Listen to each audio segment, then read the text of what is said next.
Okay, it's 4 in the morning. I just woke up to 1,000 pings on Discord. This better be worth my time. Oh my god, s1mple's playing for FaZe. In a bombshell move out of nowhere this morning, FaZe have announced that Broky will be heading to the bench, and FaZe will be loaning s1mple from Na'Vi from now through the end of the Austin Major cycle, and s1mple will be playing for FaZe in IEM Dallas 2 weeks from now. Guys, buckle in. I just woke up and I'm ready to be an obnoxious FaZe fan for the next 10 minutes because this move might as well be like a dream for me.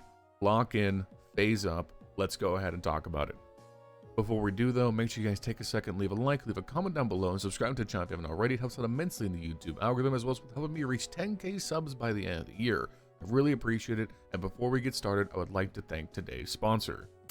That's right, this video is sponsored by Skin Club. They are one of the most popular case opening sites in the scene with over 100 custom cases backed by their provably fair system. You can open cases individually or wager your winnings against other users in case battles, either with players around the world or privately with bots if you want to avoid being smurfed outside of Premiere as well. But wait, there's more. Skin Club runs monthly events with free rewards to earn, free daily cases, and if you don't like what you earned, you can always go for a cheeky little upgrade to get something you do. If you want to play on Skin Club, you can do so at the top link in the description down below and get a 7% deposit bonus when you top off your account with credit card, crypto, or the 5,000 Peach 50 sand dunes in your inventory. Please gamble responsibly and only do so if you are over 18 and live in a country or jurisdiction that doesn't restrict gambling. Gambling can be an addiction, and you should never gamble for the purposes of making profit. Only wager what you are comfortable losing. If you or a loved one are suffering from gambling addiction in the US or Canada, you can reach out to 1-800-GAMBLER toll-free to get help. I want you to be safe and healthy always, so seek help if you need it. And thank you to Skin Club for sponsoring this video. One last thing here as we get into the news. Obviously, it is 4:30 in the morning when I am recording this. I do not have any FaZe gameplay at hand. I'm just going to reuse some footage I have on hand from the grand finals yesterday. Feel free to go audio only, put me on the other monitor, and let me glaze FaZe. Alright, let me cook. Let's take this one piece at a time. Let's talk about Broky. Now, I have made a name for myself, you might say, about complaining about Broky recently, and I stand by all those criticisms. It's very clear that he was one of the pieces that was letting FaZe down the most.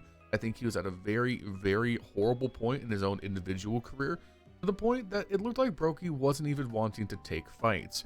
He was playing far too passive, especially compared to his usual aggressive self.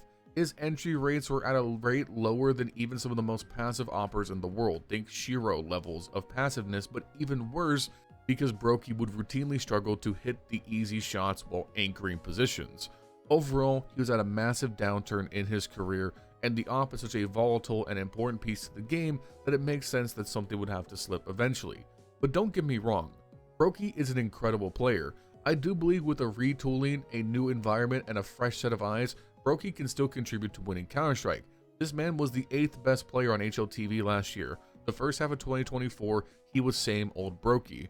He's been in FaZe since 2019. He originally joined as a rifler. He took up the op out of necessity and helped FaZe win a major, a grand slam, 9 total titles with his tenure within the team.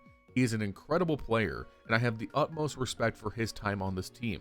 Long before this YouTube channel really took off, I was not a Broky hater. I was a Broky glazer. I have an immense amount of respect for this guy as a player, and I wish him best, and I hope that he gets to a new team in the offseason and can reinvent himself. I do not think Broky is done contributing winning Counter-Strike. Just right now, him and FaZe have different priorities. FaZe need to win now, and Broky is not contributing to winning now. That's the problem. Which means we now turn our attention to the GOAT. s1mple is on FaZe. What does this even mean? Well, let's first start with the mechanical side of things. s1mple will be standing in for FaZe throughout the major cycle. He's going to make his debut at IEM Dallas on May 19th. So we now have to ask the question, why would FaZe do this? And I think from a lot of perspectives, this move makes a lot of sense. Let's take it one thing at a time. First off, they're taking s1mple on loan. They did not buy s1mple out. So there's not really as much risk as you might think for FaZe. They're taking a risk on s1mple because things aren't working right now. They get a chance to work through IEM Dallas, then work into the major cycle. They get time to bed s1mple in and see what can work. If things don't go well, you're not committed to s1mple long term. You get a chance to play the major, you get a chance to bring the GOAT back in and see if he can play. And if things happen to go well, more on what going well means in just a second, then you have the opportunity to convince s1mple to stay long term. Regardless, the risk for you is no more than what you're already going into. This FaZe roster was obviously not in a position to be a serious threat in the major, so you might as well take a flyer on something, and who else to take a flyer on than literally the best player of all time? The important thing for FaZe is that regardless of how this goes for the next two events, they're not committed to anything long term, and they've already made the necessary next step that if this doesn't go well, they've already moved Broky to the bench. They can then go into the offseason and pursue something better long term. If this goes spectacularly poorly, it doesn't work at all, they bomb out of Dallas, they bomb out of Austin, whatever, you don't have to sign S1mple, you can go get somebody else. In the meantime, you get all the infinite PR of having S1mple and Elige back together almost a decade later to play yet another major, this time in America. It's just, the storylines for this are crazy. If you're maybe not as familiar with Counter-Strike lore, you're a newer player, way back in time, when S1mple was but a young lad, so was Elige, they both played together on Team Liquid and managed to make a major grand finals together. This was very early in both of their careers. S1mple was on a flyer because he was kind of an EU pariah, and even though they had some really cool results playing with Hiko, shout out to Hiko, famously Elige and S1mple did not get along. But it's been a decade. I would hope that cooler heads would prevail, and while their playstyles certainly clash and maybe their philosophies of the game clash, I think both of these players have matured a lot, and I don't think they're gonna let petty grievances from a decade ago get in the way of trying to win.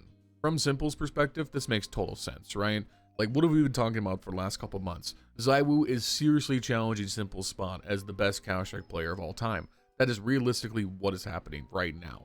With the tear that Vitality are on, ZywOo is starting to stack up accolades that even me, one of S1mple's, biggest acolytes, can hardly deny. So at some point, something's got to give, and you need to get back into the server, and S1mple has struggled to do so. It's been very weird to me that he's had no offers from any team, whether that's a fit potential issue or a buyout issue, it's hard to speculate, but S1mple still has not had any long-term project to work with, and he's only been on Falcons for the briefest of stints. So getting a chance to play another major, it's huge for S1mple to showcase that he still has a lot to offer to the game. I did not buy into the perspective that S1mple is somehow done or washed up. I think talent is talent, and you give him a long-term project and something to hope for, he will be able to bounce back. He has said personally that he's back in the gym, he's grinding CS2 every day, he's motivated to play. He's the GOAT. You have to give him a chance at some point, and what better chance than to just go on a flyer for 2 events and try and prove yourself, in my opinion. That's certainly the theme you should take away from this somewhat incoherent rant at 4:40 in the morning now, is that this feels low risk for all parties involved. FaZe were not looking good going to the major, S1mple had nothing to do, why not bring the two together and see what can work? So that aside, let's talk about the actual Counter-Strike impact. What can S1mple bring to FaZe to help them level up their game? Well, first and foremost is going to be opening attempt rates with the op. These are stats that I've referenced in the past, but Thorin recently brought it up on this new episode of Snake and Banner with Sponge, which you haven't watched yet, you should, it's amazing, is that Broky's attempt rates are hovering around 9% with the op. Now that is criminally low. To put that in perspective, that is less than Shiro, one of the most passive oppers in the entire world. The reality is, even being the most passive turret style of opper, you have to engage in a certain amount of opening attempts just by the playstyle of the weapon and the space that you're holding, especially on like the CT side.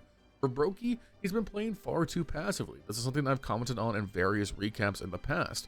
He is not taking swings that he would normally engage in. It looks like he's being put further back in the priority rung, whether that's a self-inflicted or a concession for the team. He is not engaging in as many gunfights and nearly as confidently as he did at peak powers. So hopefully S1mple can bring an air of proactivity, which will be very pivotal to open up lines for Elige to take space elsewhere. The other big shift I would like to see from a playstyle from FaZe is that Elige needs to shift a little bit further in the pack and try to die less.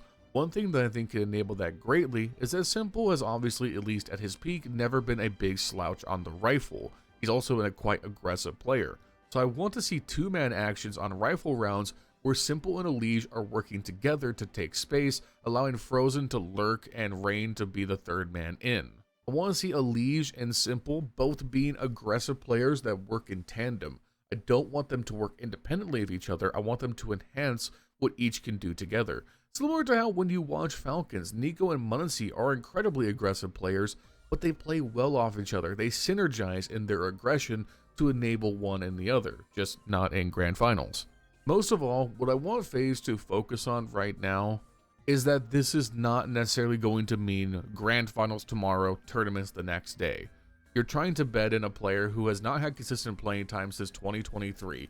The expectations need to be realistic. Right now, FaZe are just looking to find their identity again. And I think s1mple could certainly bring a lot to that discussion, but the question is, will it be all worth working long term, or is s1mple simply here to try and force some change going into the offseason?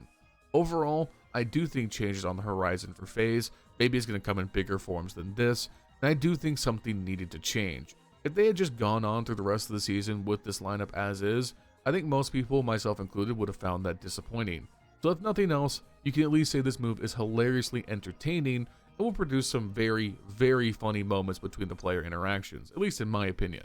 Anyways, I want to go back to bed, so yeah, let me know what you guys think in the comments down below. Leave a like, leave a comment down below, and subscribe to the channel if you haven't already. 10K by the end of the year, you know the drill. Thank you to Skin Club for sponsoring this video. Check the top link in the description to get a 7% deposit bonus next time you fill up. Please gamble safely and responsibly. Thank you to my channel members, JesseTiv, Milan Berta, Bubblesj, Dr. Cocktor, Patatas Kaftesi, PTR, B1 Games, Cody Foxworthy, Justin Vegt, I'm Flashbang, Snowy White, Rowdy, Vergil'sPlasticChair, and SidPro12. If you want to become a channel member, you can just click the link in the description down below. For $5 a month, you can support the channel directly and get your name at the end of the video just like this, as well as a custom role in our community Discord. Follow me on Twitch.tv/LionHeartZ CS2. I'll see you guys at a reasonable time next time. Bye.